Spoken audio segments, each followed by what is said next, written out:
আবুল হাসান নুরি রহমাতুল্লাহ আলাইহি আল্লাহর বান্দা রাস্তা দিয়ে চলতেছে। নাম কি বললাম? আবুল হাসান নুরি রহমাতুল্লাহ আলাইহি আল্লাহর বান্দা রাস্তা দিয়ে যায়। হঠাৎ করে দেখা যায় বাদশার দরবারে 10টা মদের হাড়ি যায়। সরি কন্যা উযুবিল্লাহ। বাদশার দরবারে 10টা মদের হাড়ি যাইতেছে। আবুল হাসান নুরি রহমাতুল্লাহ আলাইহি মদের বোতল দেখার পরে আল্লাহর বান্দা আর সহ্য করতে পারলেন না। আল্লাহর বান্দা চিন্তা করলেন, এই তো মদ যাইতেছে, এই মদগুলা মানুষ খাবে আর গুনার কাজ করবে। তবে আমি যদি ইখলাসের সাথে মাওলাকে রাজি খুশি করার জন্য একটা নেকের কাজ করতে পারি, এই মদের বোতলগুলো ভাঙতে পারি, তাহলে আল্লাহ আমার আমলনামা সওয়াব দান করবে। কারণ সেই দিনও কিতাবের ভিতরে দেখলাম আয়েশা রাদিয়াল্লাহু তাআলা আনহার 500 হাদিস, ওই কিতাবের ভিতরে মদ পানের ব্যাপারে লিখছেন, মদ হলো সমস্ত গুনাহের মা। মদ কি ভাই? সমস্ত গুনাহের মা।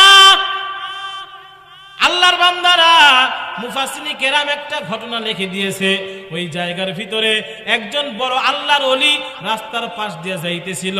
আল্লাহর বান্দা রাস্তার পাশ দিয়া যায়, একজন এরকম আল্লাহর বান্দির চরিত্রহীনা মহিলা আল্লাহর বান্দাকে দেখার পরে, মাদ্রাসার তলবে এলেমে আবেদকে দেখার পরে আল্লাহর বান্দা চিন্তা করলেন, কত সুন্দর দেখা যায়, এই সন্তানটার সাথে যদি আমি এরকম গুনাহের কাজ করতে পারতাম। এরে নবীর উম্মতের দল, আল্লাহর বান্দি একদিন দেখে, 2 দিন দেখে, 3 দিন দেখে। আল্লাহর বান্দা এরকম আল্লাহর বান্দাকে দেখে সহ্য করতে পারলেন না। একদিন ফোন দিয়ে আটলেন, কি করা যায়? অনেক সময় আমরা তো দেখা যায় হুজুর দেখলেই মানুষের মাথা ব্যথা শুরু হয়, আছে না নাই? হুজুর একটু জারাই দিয়ে যান, খুব মাথা ব্যথা ভাই, মাথা জাগাইতে পারি না, আছে না নাই? কথা কয় না।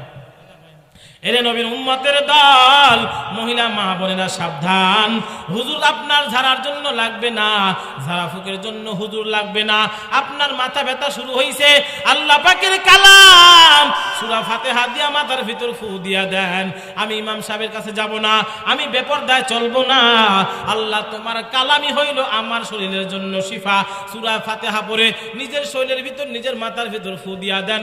ইখলাসের সাথে যদি কাজটা করতে পারেন, অবশ্যই আল্লাহ পাকের কালামের বিনিময়ে আপনার মাথা ব্যথা ভালো হয়ে যাবে।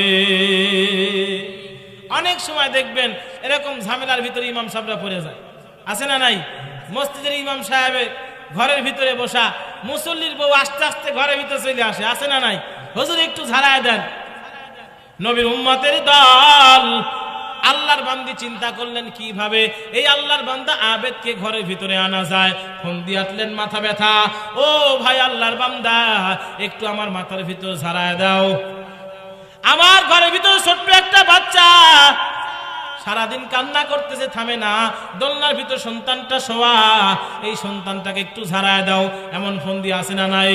নবীর উম্মতের দল, আল্লাহর বান্দি চলে বলে কৌশলে ওই আল্লাহর বান্দা আবেদকে মাদ্রাসা সেই তলবে এলেমকে ঘরের ভিতরে নিয়া দরজাটা লাগাই দিয়া ডাক দিয়া কয়, এরে আল্লাহর বান্দা, আজকে আমার মনের যত খাহেশ আমি তোর সাথে পুরা করব। এরে আল্লাহর বান্দা, তোর কাছে 3টা অফার, ঘরের দরজা বন্ধ, তুই যাইতে পারবি না।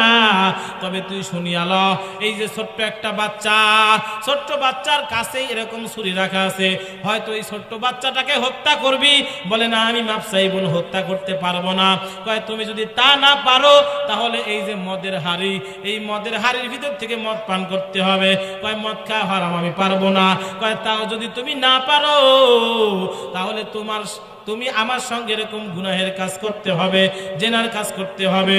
এরে নবীর উম্মতের দল, আল্লাহর বান্দা মাদ্রাসার ছাত্র চিন্তায় পড়ে গেলেন, এখন কি করা যায়? আল্লাহর বান্দা চিন্তা করলেন, এরকম ভাবে সত্য একজন সন্তান নিষ্পাপ হত্যা করব, হতে পারে না। এই মহিলার সঙ্গে গুনার কাজ করব, তাও হতে পারে না। তবে আমি যখন এখন বিপদে পড়েছি, অল্প একটু মদ পান করে আমি এই জায়গা থেকে বাঁচিয়া যাব। তলবে এলেমের ফিকির ছিল, মদ পান করে কোনো কায়দায় 3টা অফার যখন আমাকে দিয়েছে, মদ পান করে আমি এই জায়গা থেকে চলে যাব, জেনার কাজ করতে হবে না, ছোট্ট বাচ্চাটাকে হত্যা করতে হবে না। এর নবীর উম্মতের দল, আল্লাহর বান্দা এই চিন্তা ফিকিরে কেবলমাত্র শুধুমাত্র মদ পান করলেন। আর মদ এমন একটা নেশা, মদ পান করার কারণে মাথার ভিতর গোলমাল শুরু হয়ে গেল। আল্লাহর বান্দা আবার মহিলার সঙ্গে জেনার কাজটাও সারলো। আল্লাহর বান্দা যেহেতু মাদ্রাসার ছাত্র, আল্লাহর বান্দা চিন্তা করলেন, আল্লাহ ইউসুফ আলাইহিস সালামের সেই ঘটনা পড়েছি, জুলাইখা যখন ইউসুফ আলাইহিস সালামকে টানতেছিল, ইউসুফকে যখন ফাঁসায় দেয়, দোলনার ভিতর থেকে ছোট্ট বাচ্চা কথা কয়, এরে আল্লাহর বান্দারা বিচার করবে পরে, আগে দেখো ইউসুফ আলাইহিস সালামের জামা পিছনে ছিঁড়ছে না সামনে। ঘটনা আপনারা জানেন না? যদি পিছনে সিরিয়া থাকে তাহলে আল্লাহর বান্দা ইউসুফ আলাইহিস সালামের কোনো দোষ নাই, জুলাইখার দোষ। কারণ ইউসুফ যখন দৌড় মারতেছিল পিছন থেকে জুলাইখা ধরছিল। দেখতে দেখতে দেখা যায় ইউসুফ আলাইহিস সালামের জামার সামনে ছিঁড়া ছিল না পিছনে। ওরে নবীর উম্মতের দল, মাদ্রাসার ছাত্রর ধান্দা হইল মদ পান করলাম, মেয়েটের সঙ্গে গুনার কাজও করলাম, এখন যদি কোনো কায়দায় ফাঁসিয়া যায় আর দোলনার ছোট্ট সন্তানটা যদি সাক্ষ্য দিয়ে দেয় সেই ইউসুফ আলাইহিস সালামের সেই বাচ্চার মতন, আল্লাহর বান্দা এই চিন্তা করে ছুরিটা নিয়ে সন্তানটাকে হত্যা করে ফেলাইছে। ওর ফিকির ছিল যে মদ পান করব, কোনো কায়দায় বাঁচিয়া চলে যাব। কিতাবওয়ালা বলতেছে, আম্মা জান আয়েশা সিদ্দিকা বলতেছেন, মদ মুসলমান কখনো পান করবা না, কারণ আল্লাহ মদকে হারাম করেছেন। আল্লাহ রাব্বুল আলামিন মদকে হারাম করেছেন এই কারণে যে মদ হলো সমস্ত গুনাহের মা। এই আল্লাহর বান্দা মাদ্রাসার ছাত্রটা মনে করছিল মদ পান করে বাঁচিয়া যাব, কিন্তু মদ পান করার কারণে মাথার ভিতরে গোলমাল নেশা ঢুকিয়া গেছে, মেয়ের সঙ্গে গুনাহের কাজ করছে, বাচ্চাটাও হত্যা করেছে।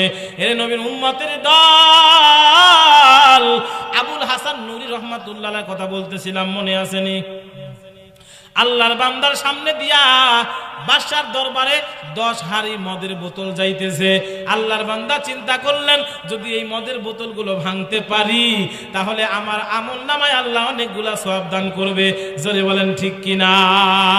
আফসোস, এর নবীর উম্মতের দল, আজকে বাংলার জমিনে, যেই বাংলার জমিনে 99% মুসলমান, আজকে সেই বাংলার জমিনে মদকে জায়েজ করার জন্য মদ এরকম ভাবে সব জায়গায় প্রচার হবে, সব জায়গায় পাওয়া যাবে, মদের জন্য ডাইরেক্ট খুললাম কুড়া লাইসেন্স চাইতেছে। আছে না নাই? নবীর উম্মতের দল, আল্লাহর বান্দা আবুল হাসান নুরি রহমাতুল্লাহ আলাইহি চিন্তা করলেন, যদি আমি এই মদের বোতলগুলো ভাঙতে পারি, মদের হাড়িগুলো ভাঙতে পারি, আল্লাহ আমার আমল নামায় অনেকগুলা নেকি নেকি দিবে। আল্লাহর বান্দা লাঠি দিয়া মদের হাড়িগুলো এরকম ভাবে ভাঙতেছিল। নবীর উম্মতের দল খেয়াল করে শুনবেন, আল্লাহর বান্দা মদের বোতলগুলো ভাঙতে ভাঙতে, বোতল যে ছিল কয়টা? কথা কয় না, একটু জোরে কন। 10টা মদের এই হাড়িগুলা ভাঙতে ভাঙতে আল্লাহর বান্দা 9টা ভাঙ্গার পর হঠাৎ করে একটা ছাড়িয়া দিল, ভাঙলো না। বাদশার দরবারে বিচার চলে গেল, আবুল হাসান নুরি রহমাতুল্লাহ আলাইহিকে গ্রেফতার করো। আবুল হাসান নুরি রহমাতুল্লাহ আলাইহিকে যখন কাঠগড়ায় হাজির করা হইল, বাদশাহ ডাক দিয়া কয়, এ আবুল হাসান নুরি, তুমি মদের বোতলগুলা কেন ভাঙলা? বলে, মদ হলো সমস্ত গুনাহের মা, এই জন্য আমি সহ্য করতে পারি নাই। আমি এরকম ভাবে গুনার কাজের ভিতর বাধা দেওয়ার জন্য আমি 10টা মদের বোতল ভাঙতে শুরু করেছিলাম। এরে আল্লাহর বান্দা, বাদশা ডাক দিয়া কয়, আবুল হাসান নুরি রে, ভাঙতেছিলা ভাঙলা, 9টা ভাঙলা, একটা কেন ভাঙলা না? তার জবাব দাও। আল্লাহর বান্দা ডাক দিয়া কয়, বাদশাহ, আমি যখন মদের বোতলগুলা ভাঙতেছিলাম তখন আমি রেজায়ে মাওলা আল্লাহ পাককে রাজি খুশি করার জন্য কাজটা করতেছিলাম, কিন্তু 10টা বোতল, 10টা মদের হাড়ি আমি ভাঙতে ভাঙতে হঠাৎ করে যখন 9টা ভাঙ্গা শেষ হয়ে গেল, আমার মনের ভিতর শয়তান ধোকা দিয়া ডাক দিয়া কয়, রে আবুল হাসান নুরি রহমাতুল্লাহি আলাইহি, যদি তুমি আজকে 10টা মদের হাড়ি ভাঙতে পারো, আগামীকাল সকালবেলা তোমার নাম সহ, তোমার ছবি সহ এরকম সারা জমিনের ভিতরে, সারা এলাকার ভিতরে, সারা দেশের ভিতরে প্রচার প্রসিদ্ধ হয়ে যাবে, বাদশার দরবারের 10 মদের হাড়ি ভাঙছে। আমি যতক্ষণ ভাঙতে শুরু করছিলাম 9টা ভাঙা পর্যন্ত আমার খেয়াল ছিল এই গুনাহের কাছ থেকে বাধা দিব, খুশি হবে আমার আল্লাহ। কিন্তু যখন 9টা ভাঙা শেষ হয়ে গেল, 10টার মাথায় যখন চলে গেলাম, তখন আমার ভিতর থেকে আমার যেই এখলাস ছিল মাওলাকে রাজি খুশি করব, সেই এখলাস দূর হয়ে গিয়া আমার নাম কামানোর ধান্দা শুরু হয়ে গেছে। তখন আমি চিন্তা করলাম এই 10টা মদের বোতল ভাঙলে, এই 10টা মদের বোতল ভাঙার পর আমার নাম যখন প্রচার হবে, পোস্টালিং হবে, খবরের কাগজে যাবে, তখন আমার আর আল্লাহকে রাজি খুশি করার সেই খেয়াল থাকবে না, আমার নাম হয়ে যাবে। সেই নিয়ত পরিবর্তন হওয়ার কারণে আমি 9 বোতল ভাঙলাম, 9টা হাড়ি ভাঙলাম, আর একটা ভাঙ্গি না। এ নবীর উম্মতের দল, এই জন্য আমরা যখন নেকের কাজ করব, কাকে রাজি খুশি করার জন্য করব? ইখলাসের সাথে কাজ করব, আল্লাহ পাককে রাজি খুশি করার জন্য কাজ করব। রাজি আছেন ইনশাআল্লাহ?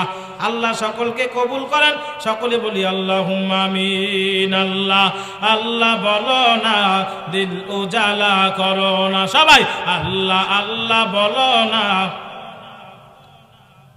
আল্লাহ সারা দো জাহানে শান্তি কেহ দিবে না, আল্লাহ সারা দো জাহানে শান্তি কেহ দিবে না।